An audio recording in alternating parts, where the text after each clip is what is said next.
Menteri itu merasa betapa tiba-tiba tangan adiknya yang ia pegang dan remas itu menjadi dingin seperti salju dan betapa wajah pemuda itu sama sekali tidak berubah. Ia kagum bukan main dan barulah ia merasa yakin bahwa Bukek Xiansu benar-benar telah berlaku murah hati kepada adiknya ini, dan yakin bahwa pemuda ini dapat membantunya meringankan beban yang pada waktu itu terasa amat berat olehnya. Akan tetapi hatinya masih belum puas mengingat betapa pentingnya tugas yang hendak ia serahkan kepada Han Qi. "Adikku yang baik, marilah ikut bersamaku ke Lian Butia, ruangan berlatih silat," katanya setelah ia melepaskan tangannya. Han Qi bangkit dan mengikuti menteri itu pergi ke Lian Butia. Para penjaga hanya dapat melihat dengan mata melongo saja betapa kini pemuda yang menjadi tamu itu bertanding dengan hebatnya melawan sang menteri. Han Qi menggunakan pedangnya, sedangkan Menteri Kam Leong menggunakan sepasang senjatanya yang selama ini belum pernah terkalahkan, yaitu sebatang suling emas dan sebuah kipas. Diam-diam Kam Han Qi kagum bukan main.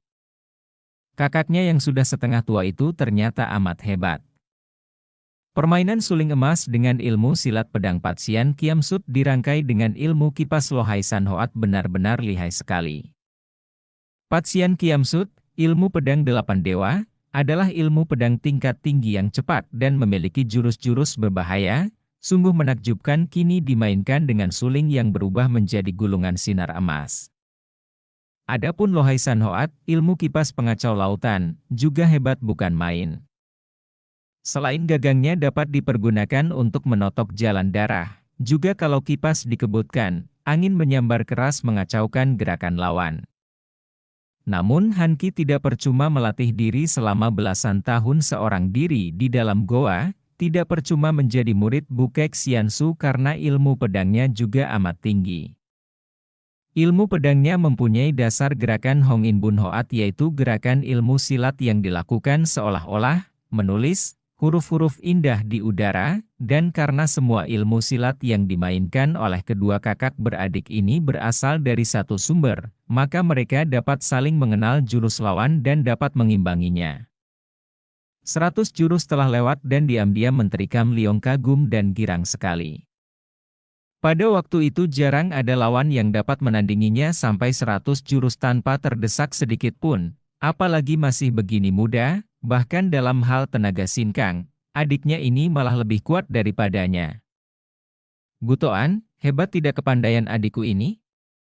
Tiba-tiba Menteri Kam Leong berseru gembira sambil meloncat ke belakang menghentikan serangannya, menoleh kepada seorang laki-laki setengah tua yang berpunggung bongkok dan yang sejak tadi menonton dengan mata terbelalak dan mulut celangap, melongo dengan penuh kekaguman. Si bongkok yang bernama Gutoan itu membungkuk-bungkuk sehingga tubuhnya menjadi makin bongkok, mulutnya berkata, "Hebat-hebat, hamba belum pernah menyaksikan yang sehebat itu, tak izin." Diam-diam Han Qi terkejut. Seorang pelayan mengapa dapat menilai pertandingan ilmu silat tinggi yang tak dapat diikuti pandangan mata sembarangan orang? Agaknya Menteri Kam Leong maklum akan keheranan hati adiknya, maka ia lalu berkata sambil menunjuk ke arah orang bongkok itu. "Jangan pandang ringan orang ini, Han Qi. Gutoan ini adalah pelayanku selama belasan tahun dan biarpun dia tidak langsung menjadi muridku, namun dari melihat saja dia telah dapat menguasai dasar-dasar ilmu silat yang kumainkan. Sayang dia sudah tua dan ketika kecil tidak dilatih, padahal dia memiliki bakat yang lebih besar daripada bakatku sendiri. Pula, di dunia ini sukar dicari orang yang lebih setia daripada Gutoan." Gutoan kelihatan malu-malu dan berkali-kali ia menjura. "Tak izin terlalu memuji hamba, terlalu memuji hamba. Ah, Kongcu benar-benar memiliki ilmu pedang yang tiada keduanya di dunia ini. Gutoan, ketahuilah bahwa pemuda ini adalah adikku sendiri, adik sepupu yang mulai sekarang kuangkat menjadi pengawal pribadiku." "Ah, selamat datang, Kongcu," pelayan itu berseru girang dan melihat sinar matanya, Han Qi diam-diam membenarkan pendapat kakaknya. Memang pelayan bongkok ini memiliki sinar mata yang hebat, penuh kecerdikan juga penuh kesetiaan. Kembali kakak beradik ini duduk berdua di kamar sang menteri dan mulailah Menteri Kam Leong menceritakan semua urusan yang memberatkan hatinya. Yang memberatkan hatiku adalah dua persoalan. Menteri itu bercerita. Pertama adalah kekuasaan suku bangsa Yuchen yang makin besar. Aku merasa curiga dengan keadaan mereka, oleh karena itu diam-diam aku menyuruh muridku sendiri untuk menyelundup dan bekerja di sana sebagai seorang perwira. Han Qi tertarik sekali dan merasa kagum akan kecerdikan tuakonya dan keberanian murid tuakonya itu. Akan tetapi telah beberapa lama ini dia tidak memberi kabar. Bahkan aku khawatir sekali kalau terjadi sesuatu dengan kurir yang seringkali menghubungkan dia dan aku, mengirim berita-berita. Karena itu engkau harus mewakili aku menyelidiki ke sana, adikku. Tidak mungkin kalau aku sendiri yang pergi ke sana, karena mereka sudah mengenalku. Aku sendiri akan berangkat ke Hitan menyelidiki keadaan kakak misanmu yang menjadi Raja Hitan. Menteri itu lalu memperkenalkan Raja Talibu yang juga merupakan putra suling emas sehingga Han Qi makin tertarik hatinya. Segera ia menyanggupi tugas yang dibebankan kepadanya. Akan tetapi, karena dia diangkat sebagai pengawal Menteri Kam Leong, tentu saja oleh Menteri Kam Leong dia harus diperkenalkan dengan para pembesar lain, juga bahkan dihadapkan kepada Kaisar. Kaisar merasa suka bertemu dengan Han Qi, kagum melihat pemuda yang lemah lembut, tampan dan gagah perkasa itu. Apalagi ketika Kaisar mendengar bahwa pemuda tampan ini adalah adik sepupu dari menterinya yang setia, kepercayaannya bertambah dan ia menerima Han Qi dengan gembira. Bahkan memberi izin kepada pemuda itu untuk melihat-lihat keadaan di sekeliling istana, mengagumi taman bunga istana yang amat indah itu. Setelah menghaturkan terima kasih, Han Qi lalu memasuki taman, meninggalkan tuakonya yang masih bercakap-cakap dengan Kaisar mengenai keadaan pemerintahan. Pemuda ini kagum bukan main. Taman itu amat luas, pula amat indahnya sehingga dia merasa seolah-olah tersesat ke alam sorga di dalam mimpi. Belum pernah selama hidupnya ia menyaksikan bunga-bunga yang demikian banyak macamnya, serba indah, bangunan indah dalam taman dan burung-burung yang dipelihara dalam sangkar beraneka warna. Saking tertariknya, pemuda yang selama hidupnya baru sekali itu menyaksikan tempat yang demikian indahnya, sampai lupa diri dan tidak tahu bahwa dia telah memasuki daerah terlarang, yaitu Taman Puteri yang terpisah dari taman umum dengan pagar bunga mawar berduri yang tinggi. Namun bagi Han Qi tentu saja pagar itu tidak berarti apa-apa.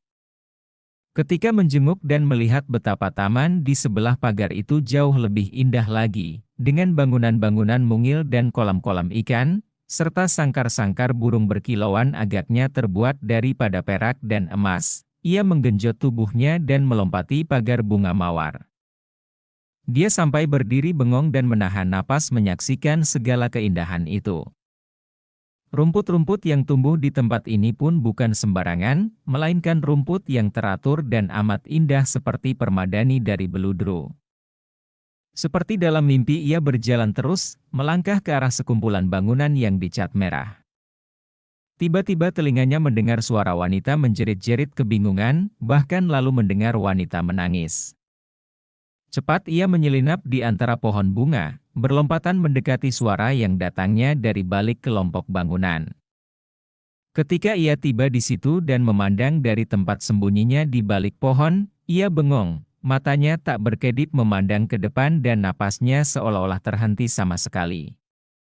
Kalau tadi ia kagum dan merasa dalam mimpi menyaksikan keindahan taman, kini ia terpesona menyaksikan seorang darah jelita yang kecantikannya seolah-olah membuat denyut darahnya tiba-tiba membeku. Seorang darah jelita berpakaian serba merah jambon sedang menangis di bawah pohon, dihibur oleh 4 orang wanita muda cantik-cantik dan beberapa orang di antara wanita-wanita itu ada yang sibuk menjentikkan jari tangan sambil meruncingkan bibir merah dan mengeluarkan bunyi bercicit seperti burung. Kalau dia tidak mau kembali dan terbang pergi, bagaimana? Darah cantik yang berpakaian indah itu terisak. Perhiasan dari batu permata berbentuk burung hong yang menghias rambutnya mengangguk-angguk karena gerakan tangisnya. Empat orang yang menghiburnya itu pun cantik-cantik, akan tetapi dibandingkan dengan Dara berpakaian jambon, mereka itu seperti 4 ekor burung gereja di dekat seekor burung hong. Tenanglah, Xiaoqia. Kalau kita tidak dapat menangkapnya, nanti hamba minta bantuan tukang kebun. Seorang di antara 4 pelayan itu menghibur. Apakah tukang kebun dapat terbang? Mana bisa menangkap seekor burung? Kalau Hong Xiang, Kaisar, mengetahui, tentu tidak apa-apa, akan tetapi aku khawatir sekali terhadap kemarahan Hong Hou, permaisuri, burung ini adalah kesayangannya. Dara itu menangis lagi. Han Qi merasa kasihan sekali. Belum pernah ia mengalami perasaan seperti ini. Mengapa ia tiba-tiba merasa kasihan sekali kepada Dara berpakaian jambon itu? Padahal mengenalnya pun belum dan apa urusannya pun dia belum tahu. Hanya melihat Dara itu berwajah demikian gelisah dan melihatnya menangis, hatinya seperti ditusuk-tusuk rasanya. Ia memandang ke arah pohon dan tampaklah olehnya seekor burung kecil berwarna kuning yang indah sekali. Ketika melihat sangkar kosong di dekat putri itu, tahulah dia bahwa sang putri itu agaknya telah membikin burung tadi terlepas dan kini merasa bingung bagaimana akan dapat menangkapnya kembali.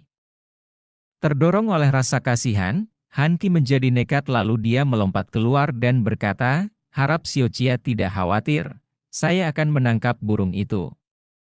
Dara berpakaian jambon ini terbelalak dan menahan jeritnya, sedangkan 4 orang pelayan itu pun menutup mulut saking kaget dan herannya. Han Qi yang melihat sikap mereka menjadi heran, hanya mengangkat pundak kemudian tubuhnya sudah mencelat naik ke atas pohon. Burung itu terkejut dan terbang, akan tetapi Han Qi sudah mendorongkan telapak tangannya. Angin bertiup dari telapak tangannya dan burung itu tertahan terbangnya, lalu disambarnya dengan tangan kanan dan dibawanya melompat turun. Nah, ini dia, Xiaoqia, sudah dapat saya tangkap kembali. Dara itu girang bukan main, lupa akan keheranannya melihat munculnya seorang pemuda tampan dan seorang di antara pelayan lalu mengambil sangkar kosong dan tak lama kemudian burung itu sudah aman berada di dalam sangkar kembali. Kini barulah 5 orang wanita itu memandang Han Qi dengan bengong dan tiba-tiba wajah putri itu menjadi merah sekali. Lalu ia menunduk dan membuang muka karena ia melihat sinar kagum jelas sekali terpancar keluar dari pandang mata pemuda yang tampan itu. Orang muda, apakah kau pandai terbang? Seorang di antara 4 pelayan bertanya. Apakah engkau tukang kebun baru? Tanya yang kedua. Tanpa mengalihkan pandang matanya dari wajah yang menunduk dari putri itu, Han Qi menggeleng kepala. Aku tidak pandai terbang dan bukan tukang kebun. Kini putri itu memutar tubuh dan memandang ke arah wajah Han Qi penuh kemarahan dan bibir yang merah itu merekah, lalu terdengar suaranya yang bagi Han Qi seperti nyanyian bidadari. Kalau engkau bukan tukang kebun, bagaimana engkau bisa berada di sini? Han Qi tak gentar menghadapi pandang mata para penjahat yang liar dan bengis, tidak berkedip menghadapi serangan pedang dan golok. Namun kini, mata yang memancar keluar dari sepasang mata indah itu membuat ia gugup dan jantungnya berdebar tidak karuan. Aku melihat-lihat taman dan melompati pagar bunga mawar. Orang muda yang kurang ajar. Seorang di antara para pelayan membentak. Kau bicara seenaknya saja di depan seorang putri kaisar. Han Qi terkejut sekali. Akan tetapi perasaannya sebagai seorang laki-laki yang gagah membuat ia pantang untuk bertekuk lutut, maka ia hanya menunduk dan berkata lirih. Maafkan saya, Xiaoqia. Saya tidak tahu, saya bersedia dihukum karena kesalahan ini. Aneh sekali. Kini putri itu tersenyum simpul, matanya mengerling wajah tampan itu, jantungnya berdebar, kemudian ia berkata, kalau pengawal tahu engkau masuk ke daerah terlarang ini, engkau akan dihukum mati. Karena itu, sebaiknya engkau lekas pergi dari sini. Pelayan, berikan hadiah kepadanya yang telah menangkap kembali burung yang terlepas. Tidak, Xiaoqia. Saya tidak membutuhkan hadiah.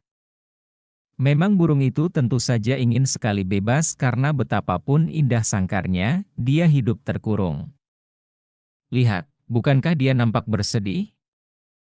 Sungguh pun begitu, dia seekor burung yang bodoh sekali, mengapa ingin bebas? Sepasang alis yang kecil panjang hitam seperti dilukis itu bergerak ke atas dan kembali Hanki merasa jantungnya tertusuk oleh sinar mata itu. Engkau bicara aneh dan tidak karuan. Tadi kau katakan bahwa tentu saja burung itu ingin bebas, kemudian kau mencelanya sebagai burung bodoh. Apa maksudmu? Putri itu memandang tajam dan kembali jantungnya berdebar aneh ketika melihat lebih jelas lagi betapa wajah pemuda di depannya itu benar-benar amat tampan dan menarik hatinya. Dia bodoh sekali, Xiao Chia. Kalau saya menjadi dia, saya akan merasa bahagia sekali dikurung dalam sangkar dan berada di sini selamanya. Hanki yang masih merasa dalam mimpi itu bicara sejujurnya menurutkan suara hatinya. Kembali sepasang mata itu terangkat dan sepasang mata indah itu melebar. Mengapa? Karena setiap hari akan dapat melihat Xiao Chia dan dapat bernyanyi untuk Xiao Chia. Ai! Putri jelita itu membuang muka. Wajahnya menjadi merah sekali melebihi warna bajunya, matanya seperti orang bingung, bergerak-gerak pandangnya tanpa tujuan seperti mata kelinci terjebak, akan tetapi bibir yang merah dan manis itu tersenyum-senyum malu, tersipu-sipu. Weh, kau laki-laki kurang ajar. Kau bisa dihukum mati kalau bicara seperti ini, kata seorang pelayan, juga 3 orang yang lain marah-marah. Siapa sih engkau berani mati seperti ini? Hanki menjawab tanpa mengalihkan pandang matanya dari wajah yang kemerahan itu dan memang dia bukan menjawab si pelayan melainkan berkata ditujukan kepada putri itu. Saya bernama Kam Hanki, pengawal pribadi dan juga adik sepupu Menteri Kam Leong.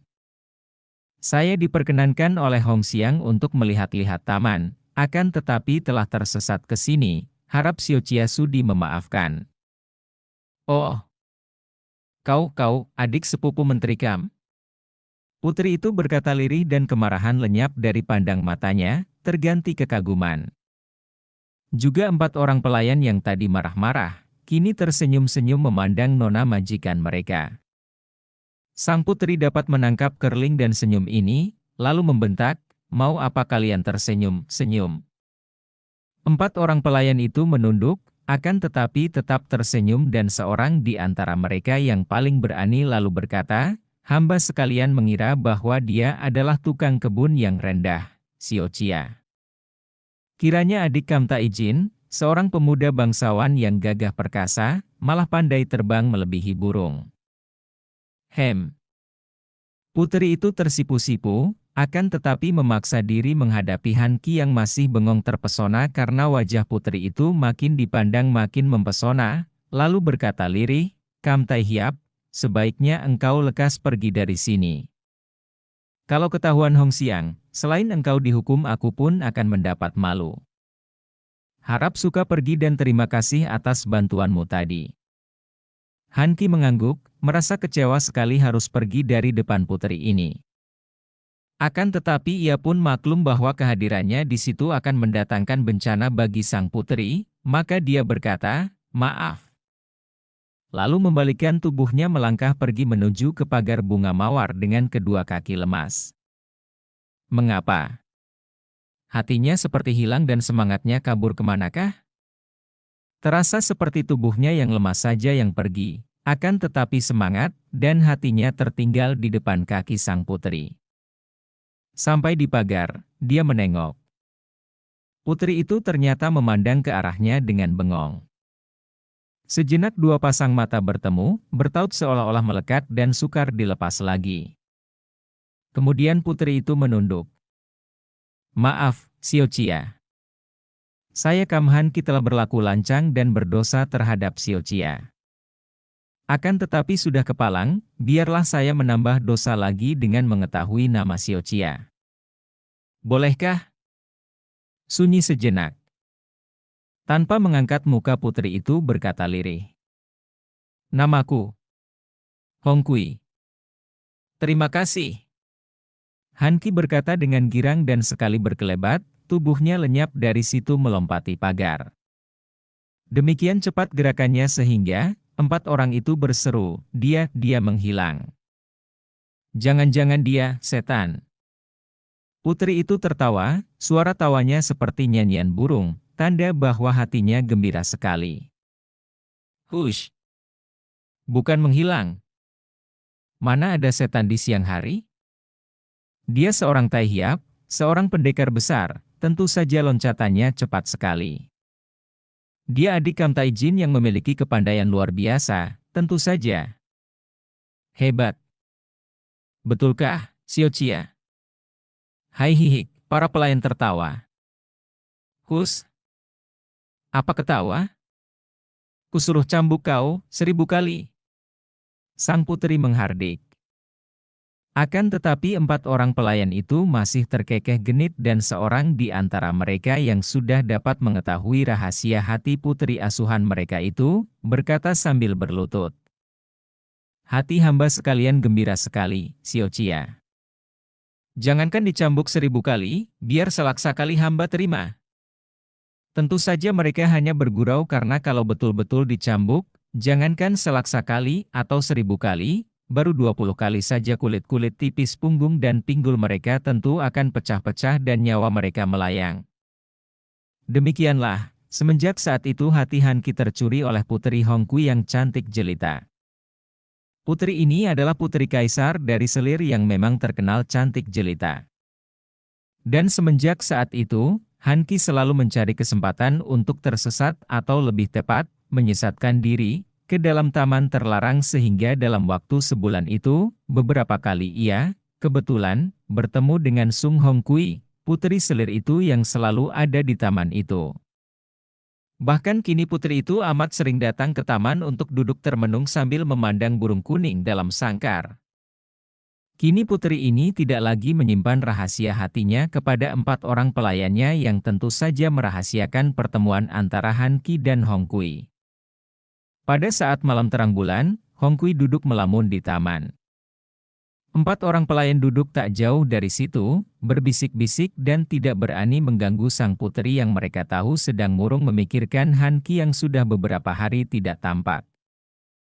Hongkui memandang ke arah burung kuning dalam sangkar. Pikirannya melayang-layang jauh. Dia tidak melihat burung di dalam sangkar itu, melainkan wajah Han Qi. Dari bibirnya berbisik-bisik, mungkinkah?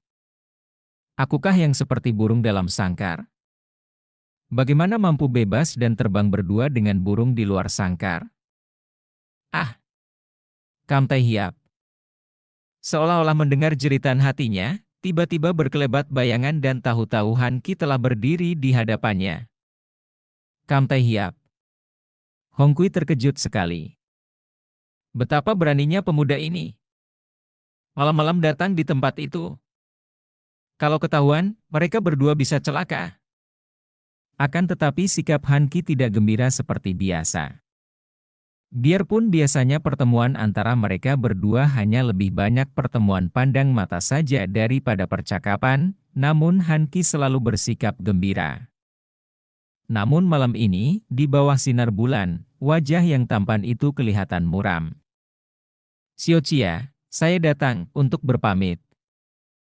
Dara jelita itu terkejut, mengangkat muka memandang penuh selidiki. Berpamit. Kam Tai Hiap, mengapa? Apa yang terjadi? Engkau hendak pergikah? Pemuda itu hanya mengangguk, kemudian memandang ke arah 4 orang pelayan dan berkata, bolehkah saya bicara berdua saja denganmu, Xiao Chia? Ah, tapi, ia meragu, lalu menoleh ke arah 4 orang pelayannya sambil berkata lirih. Kalian pergilah sebentar.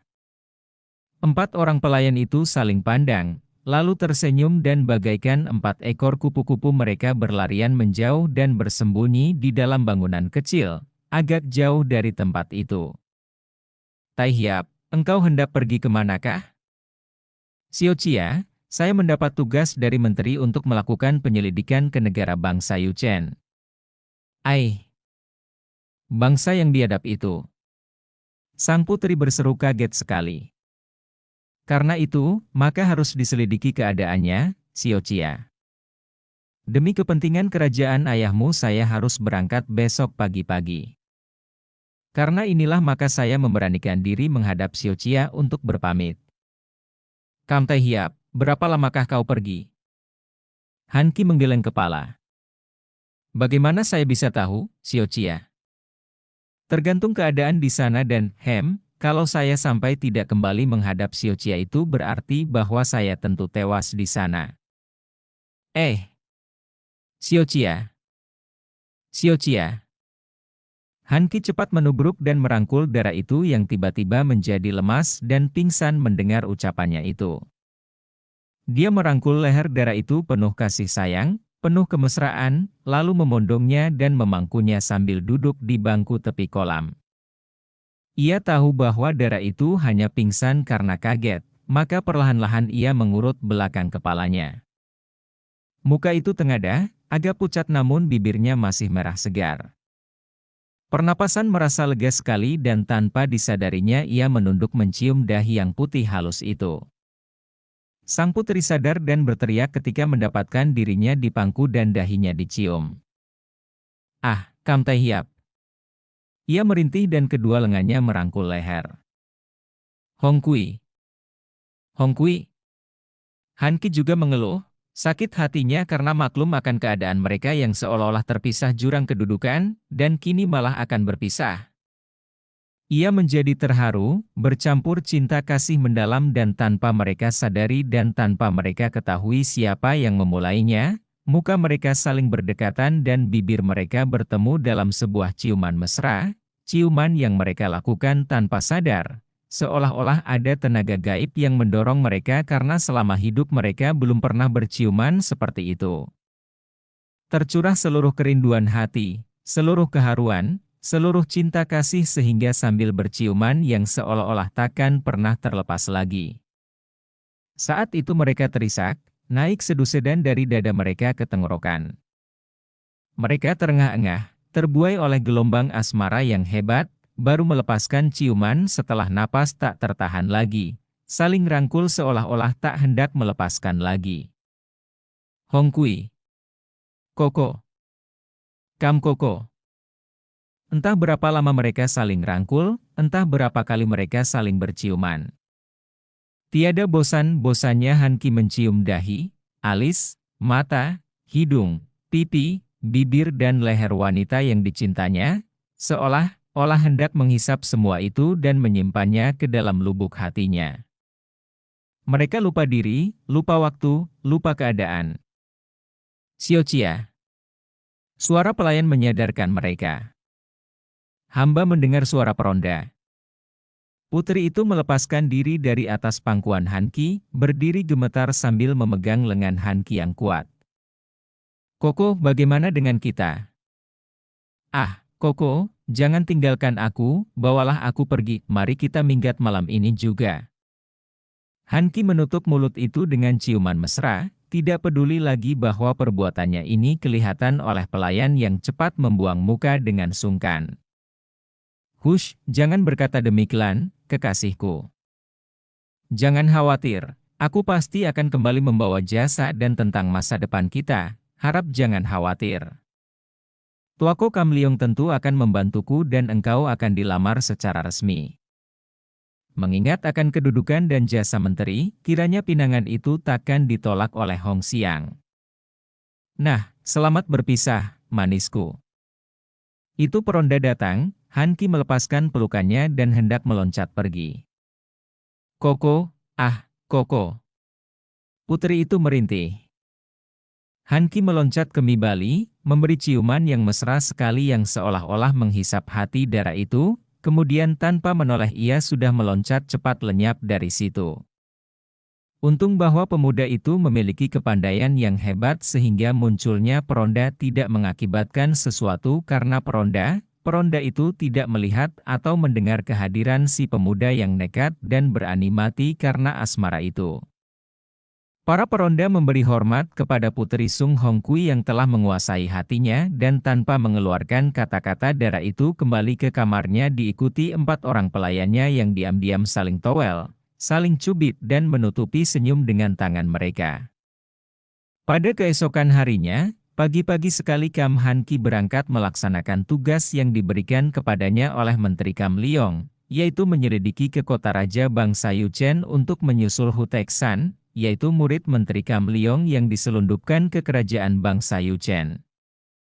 Adapun Menteri Kam Leong sendiri tak lama kemudian juga pergi seorang diri setelah mendapat perkenan kaisar, pergi ke Hitan untuk menyelidiki kerajaan adiknya yang ia tahu terancam perang besar dengan bangsa Yuchen, bahkan barisan Sung sendiri atas pimpinan panglima-panglima perbatasan yang sudah disetujui oleh kaisar juga membantu bangsa Yuchen menyerang Hitan. Ia merasa khawatir sekali, apalagi karena ia pun tahu bahwa bangsa Mongol sedang berkembang dan selalu mengintai daerah-daerah perbatasan. Maya berjalan seperti kehilangan semangat bersama pasukan pengawal yang kini telah berubah menjadi perampok-perampok, menjadi serigala-serigala haus darah yang amat kejam di bawah pimpinan Bhutan. Anak perempuan yang usianya baru 10 atau 11 tahun ini menderita tekanan batin yang bukan main hebatnya. Pertama-tama tentang keadaan dirinya yang ternyata bukanlah putri raja dan ratu Hitan, melainkan keponakan mereka, dan bahwa ayah bundanya telah tewas. Hal ini saja sudah membuat ia berduka bukan main, sungguh pun andai kata dia benar putri raja dan ratu, mereka ini pun sekarang telah tewas. Kedua, menyaksikan kekejaman-kekejaman yang dilakukan pasukan itu benar-benar mengerikan sekali. Ketiga, memikirkan keselamatannya sendiri yang terancam malapetaka hebat. Malam itu gerombolan yang dipimpin Bhutan mengaso di sebuah hutan dan mereka itu berpesta pora dan mabuk-mabukan karena baru saja mereka membasmi sebuah dusun. Di antara suara ketawa-tawa mereka terdengar jerit dan rintih wanita-wanita yang mereka culik dan mereka seret ke dalam hutan itu. Ada di antara mereka yang sekaligus membawa 2 orang wanita dan mempermainkan mereka seperti seekor kucing mempermainkan 2 ekor tikus. Maya tidak melihat itu semua, tidak mendengar itu semua.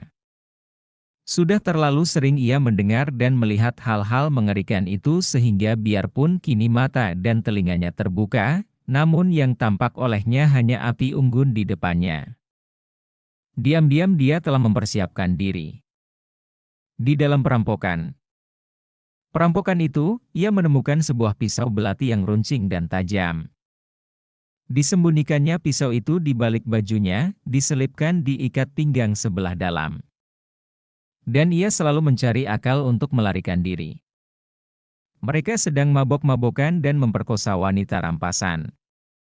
Kalau saja Bhutan malam itu tidak menjaganya, tentu ia akan dapat melarikan diri di dalam hutan yang gelap itu. Mereka sedang mabok dan sedang mengganggu para wanita. Kalau dia lari, tentu takkan ada yang tahu. Jantungnya sudah berdebar karena dia tidak melihat Bhutan yang tadi rebah-rebahan tidak jauh dari situ. Akan tetapi harapannya membuyar ketika tiba-tiba terdengar suara ketawa Bhutan. Suara ketawa yang serak. Hahaha, engkau kelihatan manis sekali di dekat api unggun. Kulit wajahmu kemerahan. Wahai putriku jelita, engkau seperti bukan kanak-kanak lagi, hehehe. Maya merasa muak dan mau muntah ketika muka Bhutan yang didekatkan itu mengeluarkan bau arak dan daging busuk. Jantung Maya berdebar tegang. Ia tahu bahwa orang yang paling dibencinya ini sedang mabok. Dari pandang mata, sikap dan ucapannya, Maya merasa bahwa ada bahaya mengancamnya, bahaya yang selama ini amat ditakutinya.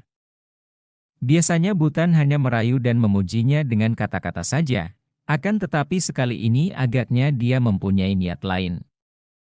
Pergi dan jangan ganggu aku. Maya membentak marah. Hahaha, Maya yang manis. Tadinya aku hendak menunggu 1-2 tahun sampai engkau lebih matang. Akan tetapi aku tidak sabar menunggu sekian lamanya dan engkau sudah cukup matang, engkau seperti setangkai kuncup kembang yang sudah merekah. Marilah, Maya manis. Bhutan yang kini sudah berubah seperti seekor anjing kelaparan itu menangkap tangan Maya dan menarik tubuh anak perempuan itu sehingga roboh ke dalam pelukannya.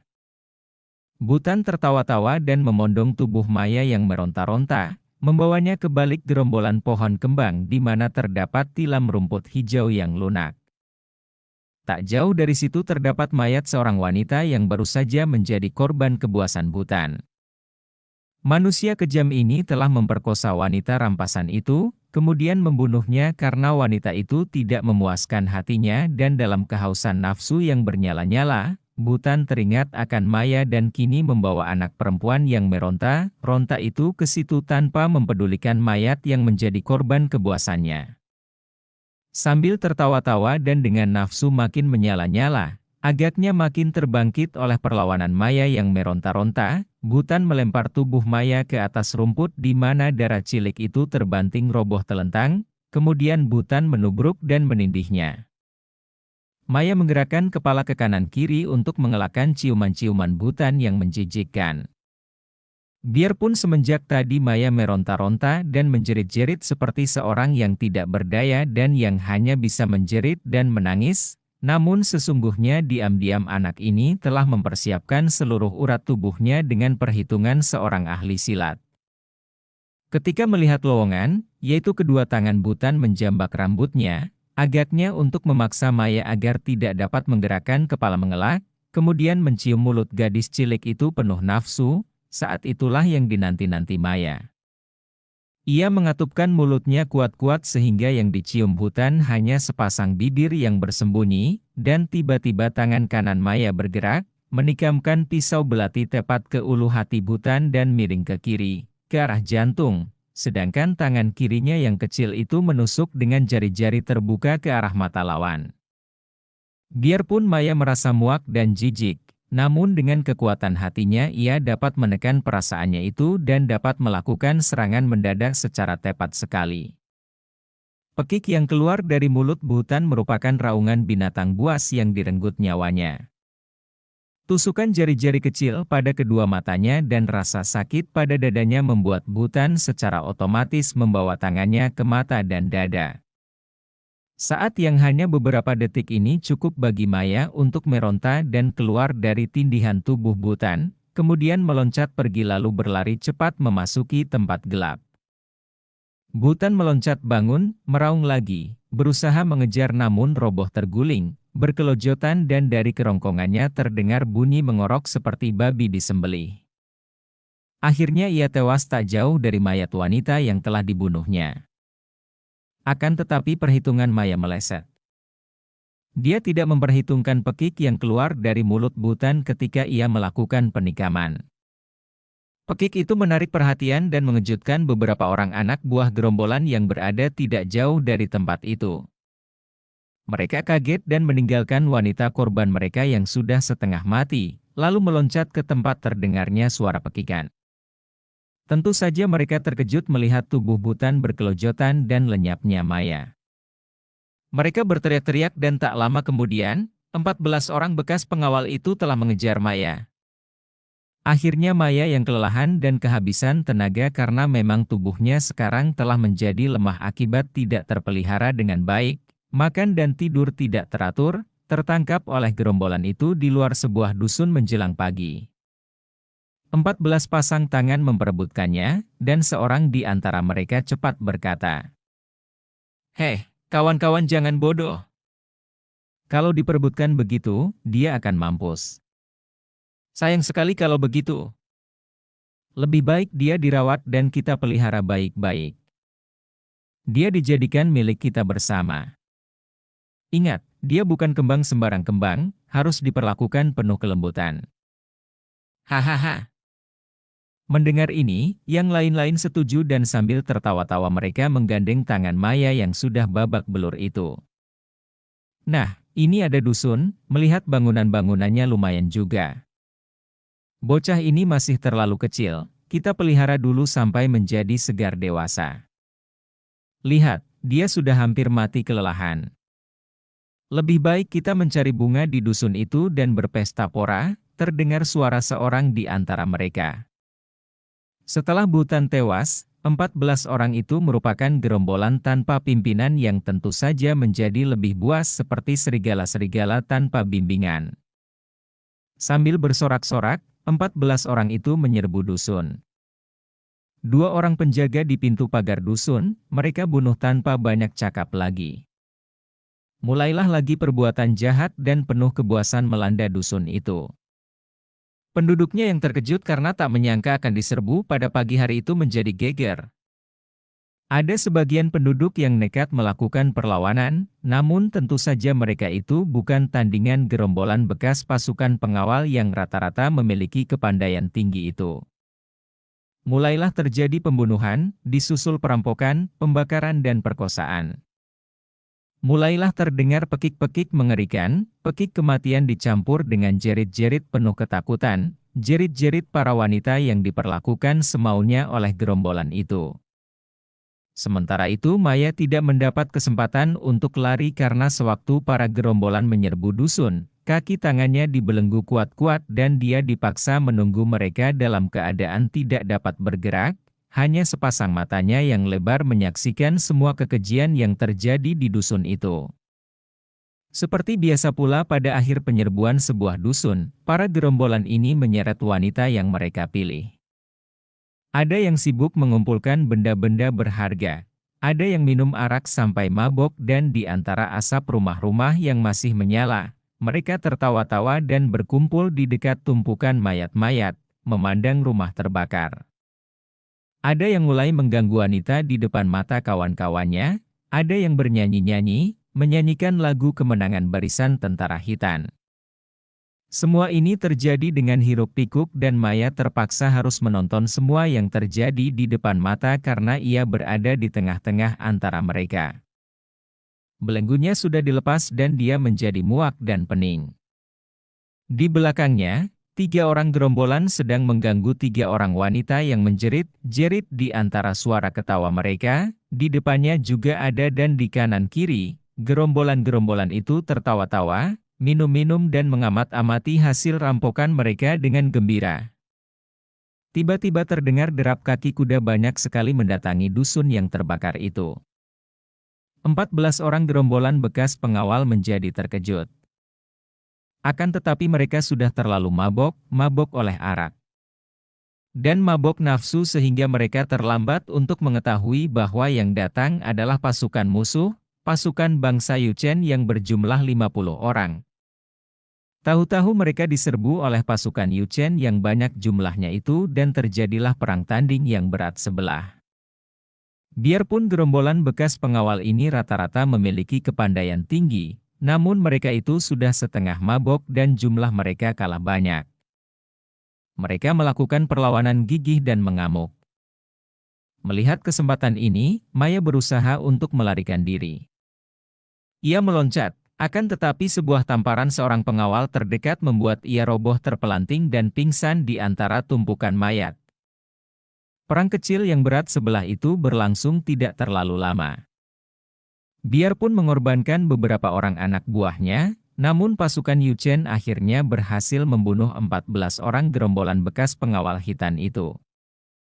Mayat mereka malang melintang dan bertumpuk-tumpuk di antara mayat-mayat bekas korban mereka, penduduk dusun dan wanita-wanita muda yang mereka perkosa.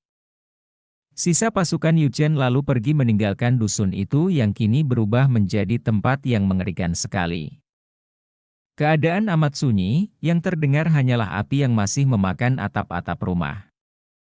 Tampak di sana-sini muncul beberapa orang penduduk yang berani datang untuk mengambil dan mengungsikan barang-barang mereka, akan tetapi tak seorang pun berani mendekati tumpukan mayat 14 orang gerombolan yang merubah dusun itu menjadi neraka bagi penduduknya.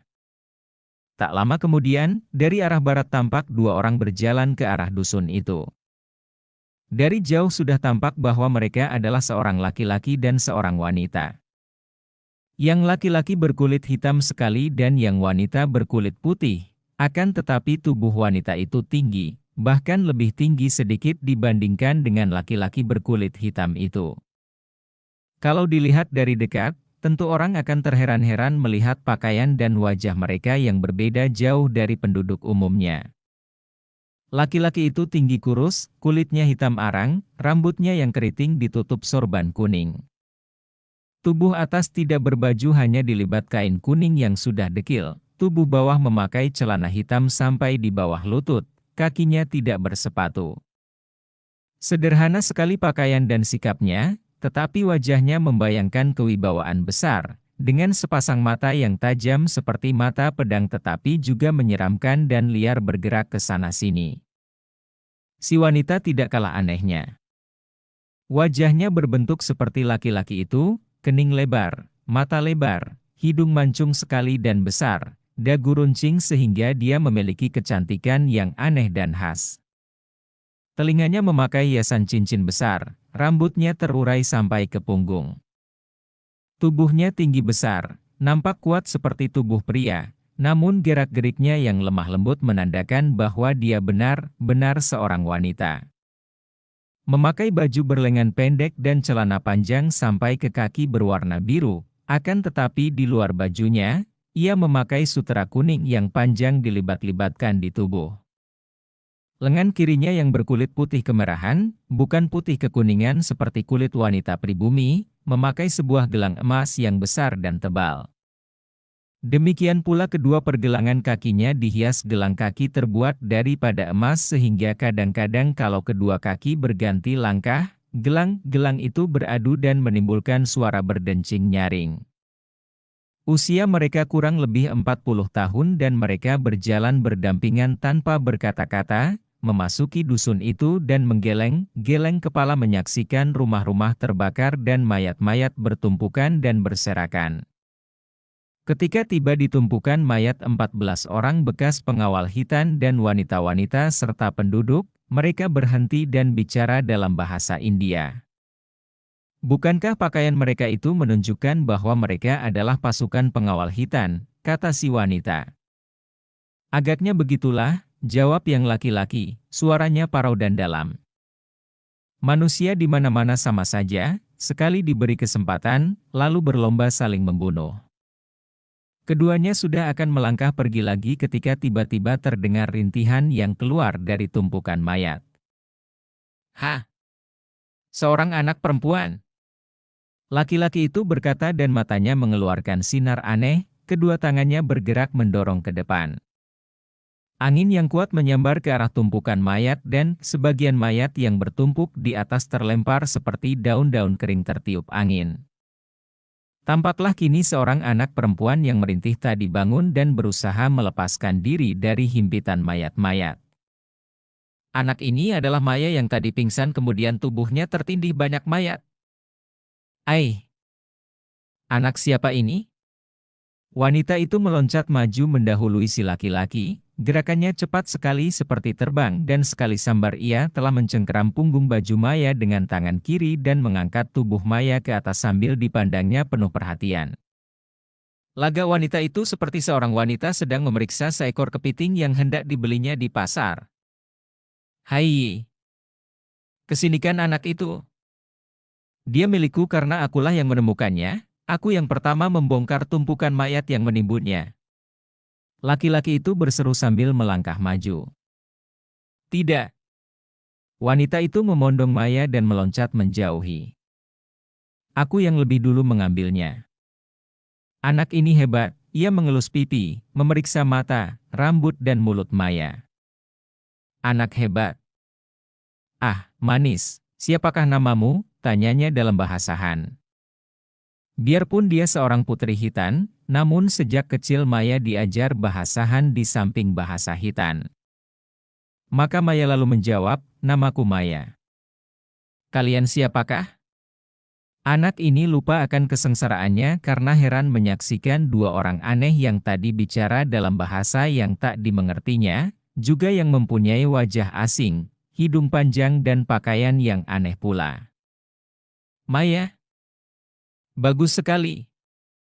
Nama yang bagus sekali." Wanita itu berseru girang dan menciumi kedua pipi Maya. Anak itu mencium bau kembang yang aneh, wangi namun memuakkan baginya, akan tetapi dia tidak melawan dan membiarkan mukanya dihujani ciuman oleh wanita itu. "Kau cocok denganku. Hebat. Engkau tentu suka menjadi kekasihku, bukan?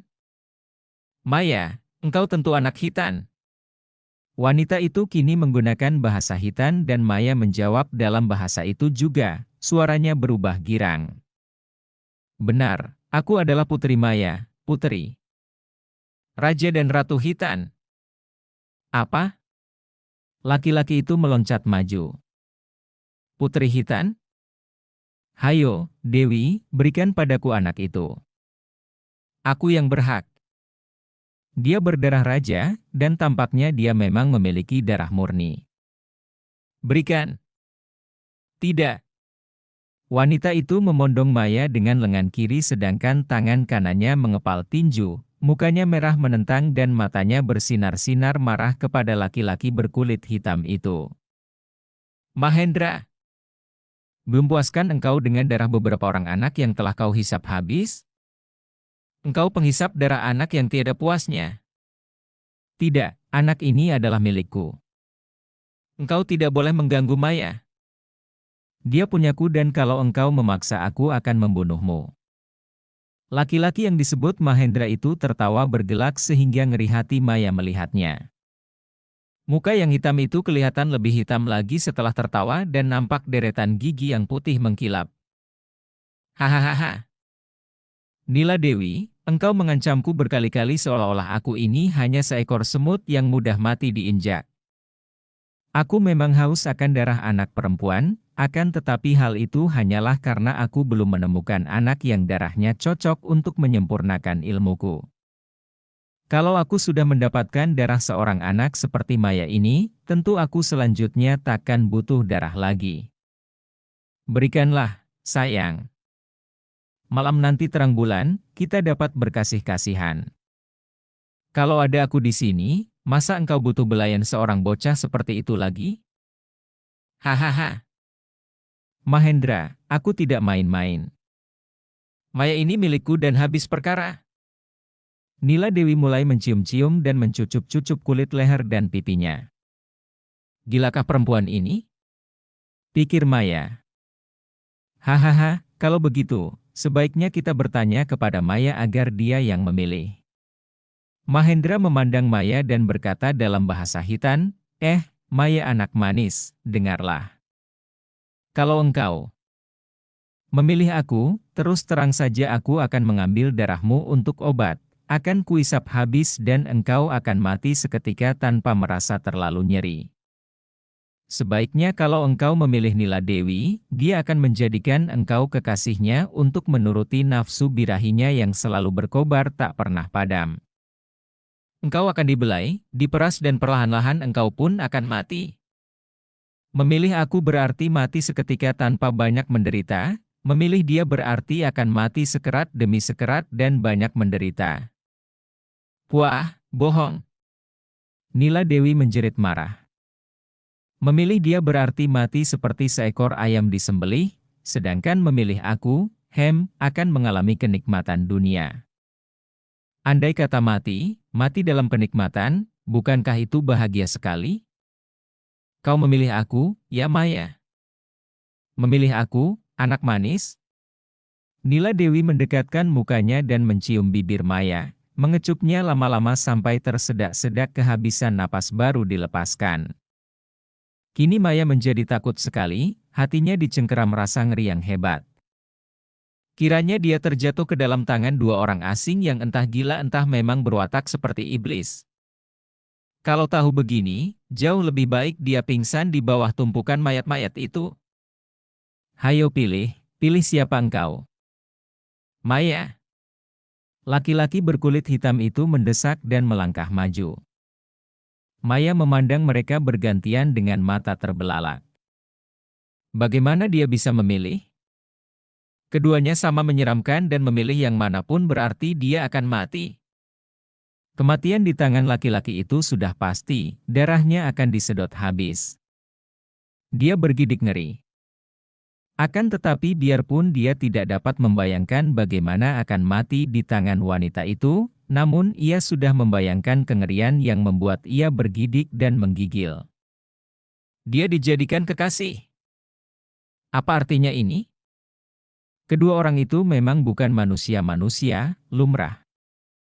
Keduanya adalah saudara seperguruan, murid-murid seorang sakti di pegunungan Himalaya.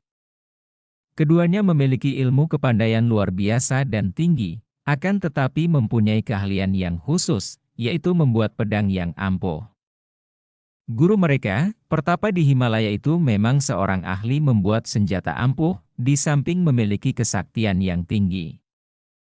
Ketika mereka, kakak beradik seperguruan ini mulai tergoda nafsu birahi di tempat sunyi itu dan melakukan pelanggaran hubungan kelamin, gurunya marah-marah dan mengusir mereka. Mahendra dan Nila Dewi melarikan diri ke tempat asal mereka, yaitu di India Utara. Akan tetapi di tempat ini pun mereka terkenal sebagai manusia-manusia iblis yang tidak segan melakukan pembunuhan dan perbuatan-perbuatan keji, menculik anak-anak sehingga akhirnya mereka dimusuhi pemerintah dan kembali melarikan diri. Sekali ini mereka lari ke Nepal dan di negara ini mereka berdua, berkat kepandaian mereka yang tinggi, diangkat menjadi empu-empu pembuat pusaka kerajaan. Di tempat ini mereka dapat bertahan sampai puluhan tahun karena Raja Nepal selalu menyediakan segala kebutuhan mereka, anak-anak kecil untuk dihisap darahnya oleh Mahendra, anak-anak dan darah-darah jelita untuk dijadikan kekasih Nila Dewi yang mempunyai kesukaan aneh sekali, yaitu suka bermain cinta dengan wanita muda cantik. Sampai berusia 40 tahun lebih, kedua orang saudara seperguruan ini masih menjadi kekasih, kadang-kadang bermain-main cinta dengan mesra, akan tetapi kadang-kadang bercekcok sebagai dua orang musuh besar. Bahkan tidak jarang mereka bertanding mati-matian. Akan tetapi selalu Mahendra yang mengalah karena diam-diam Mahendra benar-benar jatuh cinta kepada adik seperguruannya ini. Karena cintanya yang besar maka dia pun tidak mengganggu kesukaan kekasihnya yang membagi cintanya dengan anak-anak perempuan cantik. Kehidupan di Nepal membosankan dua orang manusia iblis ini. Apalagi ketika mendengar bahwa di timur terjadi pergolakan perang antar suku. Mereka lalu meninggalkan Nepal untuk menonton keramaian. Di mana terjadi perang, di sana akan banyak ditemukan korban-korban mereka. Memilih siapa, anak manis?